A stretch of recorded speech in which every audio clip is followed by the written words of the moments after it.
Parents, this is Kristen Thornton again with another tip to help you stay organized during school this year.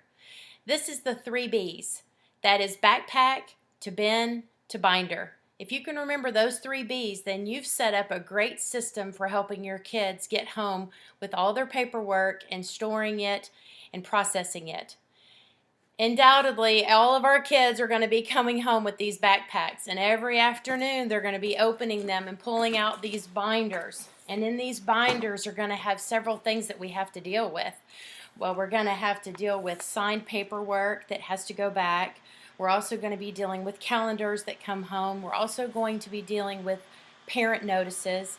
And in a previous video cast, we already talked about how the parent information can be stored in these wonderful colored folders that help you keep straight for either the individual classes or for you as the parent, depending on what the need is.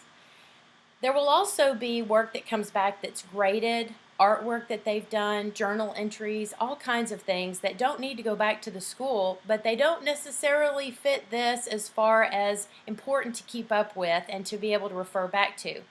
That's where your second B comes in, the bin. This is a simple and super cheap option that we use in our home. This is simply just a recycled paper box that my husband brings home from work. We put the child's name on there and we put the grade, and this is actually stored in a pantry that we have in the kitchen. There's a shelf that's dedicated to 4 of these for our 4 children. After they've unloaded their backpack and we've processed all the things that I need as well as their homework, and now we're bringing home previously graded papers that do not need to go back to the school. It would be ideal if they could make a decision right then as to whether or not we're going to keep that. But I can assure you that I only have 1 of my 4 children that can make that quick of a decision. So the rest of us are on a delayed response, and in the time that it takes for us to make a decision, they are going to be stored here in this bin. And it is an easy way to quickly clean out the backpack and to just have a place to hold it. We clean these out about twice a year. Over the Christmas break, I'll have each of the kids get into these bins, sit down on the floor, and go through and decide how many math worksheets we have to keep that say 100 or 80 or even 40. Of course, in a previous video cast, you'll remember that some of those failing grades that were going into the trash can, I quickly retrieved to put back over here in their memory folder to keep them humble as they get older and parent my grandchildren. But the bins are a great option because there are times when we're coming in as a family, it's very busy, and we don't have time to make a decision as to whether or not we want to keep it.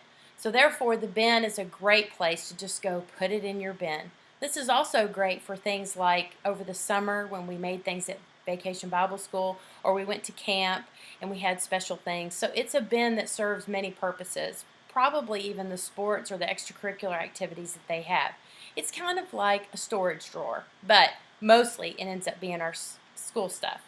Now, at the end of the school year, after we've all rested from the last week of events, I have them sit down and go through, and it's real easy to look back through August and realize that what was really important to keep in August and September is just not that important anymore. And also having 50 items of pretty much the exact same workbook sheet is not that important either. And this is where your third B comes in. This is called your binder. And what I have is for each of the kids, they will have one of these 1-inch binders. And I do a little labeling on them. I think I may have that upside down. Sorry about that. Where I put the child's name, their grade, it's called their memory book, and it was their year. And it's a chance for them to put in this book the paperwork that they really want. The advantage to that is that it forces them to cut down and not keep everything, and then it stores on a shelf really neatly so that they can pull it back. Remember, if you choose to do this option, you could end up with 17 or 18 of these by the time the child is ready to go to college. So you want to pick something that can store vertically and can be a space saver. Oftentimes I have kids who have oversized artwork or projects that they want to hang on to. We take a picture of those and then we print them and put them in the book. If there is something that's like an 8x16 or something that's just really special, we can put it on the outside of the binder, put a big thick rubber band, and it will store on the shelf just as well.